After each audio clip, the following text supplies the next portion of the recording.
Should you buy new or used Apple equipment? Stay tuned.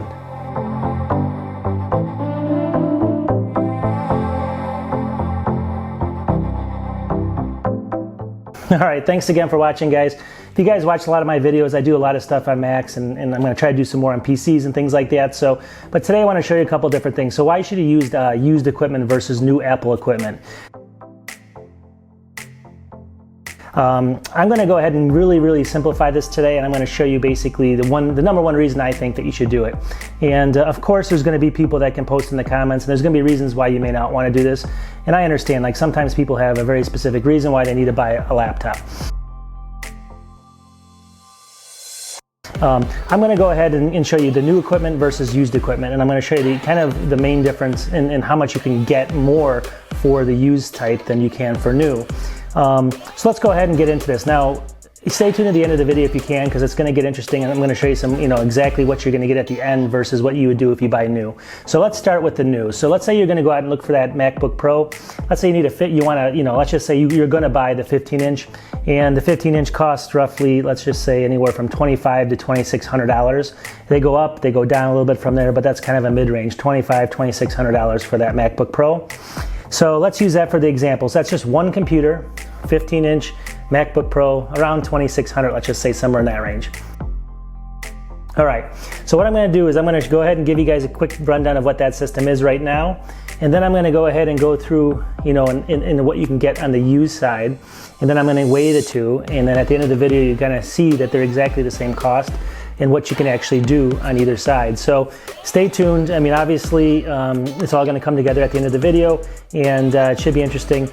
Obviously, there's going to be different scenarios where this isn't going to work for you, but if you actually want to get into the Apple ecosystem, pretty hardcore, and you want to get in with a lot of different pieces of equipment, buying used is the way to go, and I'm going to prove it to you right now.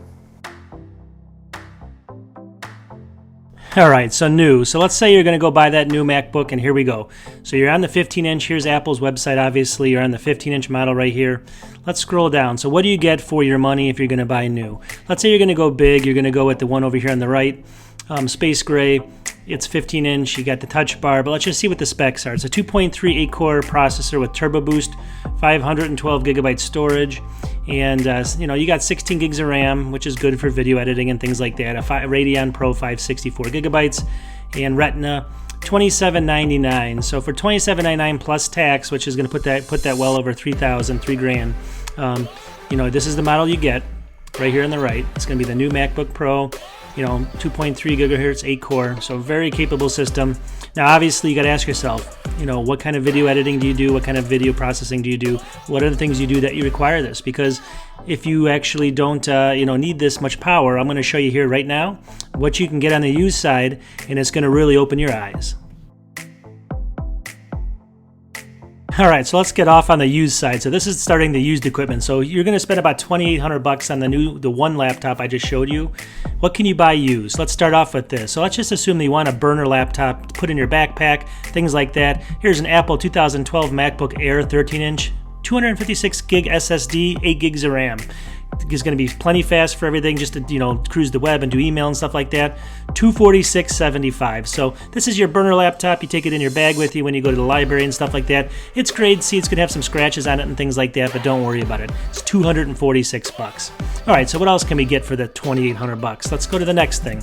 So now we're going to add this on. So let's say your house, you want something, a desk, you have a nice desk in your house and things like that. Don't worry, there's some scuffs on this thing. You can see them in the corners here and things like that, but the screen works perfectly. It's totally functional. So what can you get? This is $779.35. It's a 2014 27-inch, the big one, 3.5 gigahertz i5. It's got a 1 terabyte SSD, which is not even a spinning drive. That's an SSD. 16 gigs of RAM. It's a grade C, but it's got the warranty included. That's $779.35. Let's go to what else can you get for that $2,800?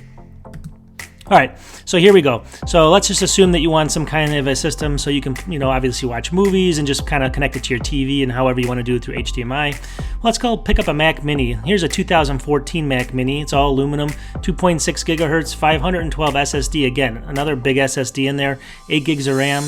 Obviously, this is used again, but it's a grade A, so there's almost no scratches on this one. You can pick this up for about $411.75. So that's another thing we can get within that 2,800 bucks. So what else can we get before we actually spend our limit? All right, so now you're picking up an iPad Pro, not even the lower one. This is actually an iPad Pro 10.5 inch, second gen, 512 gigabytes, so a ton of space on this one, gold color, grade A, so you're not even gonna notice any problems with this. Let's tack on another $440.30, so you're spending another $440.30, but we still have budget left. We can still buy more stuff, which is crazy. So we've already bought 1, 2, 3, 4 things. Let's keep going. Let's see what else we can get.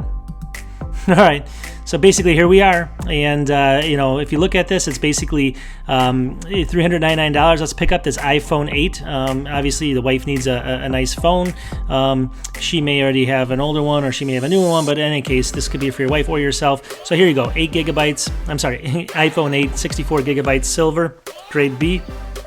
You know, obviously there's some pictures down here. You can take a look at it really quickly, but it's you know, it's just what you thought. It's $399. So have we expired our budget yet? No. So we can actually buy even one more item here for the cost of that one laptop. So 1, 2, 3, 4, 5. Now we're on our 6th thing used. Let's get into here. So the 6th thing we can buy used is this Apple. No, actually, let's just say, you know, by the way, you know, you have to, obviously, you're married, your wife wants something too. You have the Air, and now she wants something that's light and thin also for doing work around the house and things like that, or for her job. She may be working a corporate job and she wants to do something, take it to work and things like that. So whatever you want to do, here's one. It's a MacBook, 2016 Apple MacBook Retina, 12-inch, 1.2 gigahertz Core M5. 512 gigabyte SSD, huge SSD again, and that's, you know, obviously those are super expensive when you buy them new with Apple. 8 gigs of RAM, so this is no slouch either. It's going to do all those tasks for you. And here you go. So this is a $559.30, and we finally expired the budget. So let's take a look what we got used versus what we could get new, and then you tell me what's the correct way to go. So here's the breakdown: one MacBook Pro for 2,800 bucks, or 6 different pieces of Apple hardware for 28 bucks, all capable, all good stuff. You decide. All right, so what did you guys think? So it's pretty eye-opening on how much you can actually get for, you know, one computer if it's new, and if you buy used, how much more stuff you can get. So when you compare like these pricing of these Apple systems, and it can be a Mac, you know, iMac, it can be whatever, but when you get up into that $2,600, $2,700 range before tax and things like that, it really needs to open up your eyes and say, you know, really, what am I doing here? I mean, do I really need this much power, or is it just something where I want to have the you know, the latest and greatest just to impress my friends? Or do I want all this other stuff?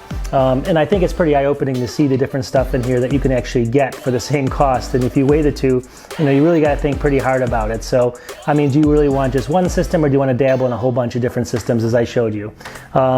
You know, that's the question you got to ask yourself, and is the money really worth it? And you know, obviously from my history, I can tell you right away that I've done a lot of different reworks with computers. Like, I buy a lot of old stuff and watch my videos, and I'll go back and watch all my videos, but I boot off external SSD drives, and it turns them into really, you know, really powerful machines for a really, really low cost.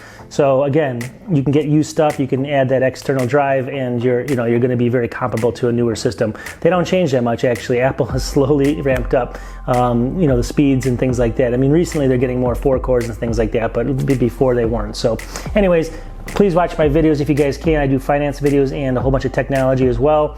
I'm trying to get to that 1,000 subscribers. If you can really help me out, it's going to appreciate it. And I'll talk to you guys soon. Peace.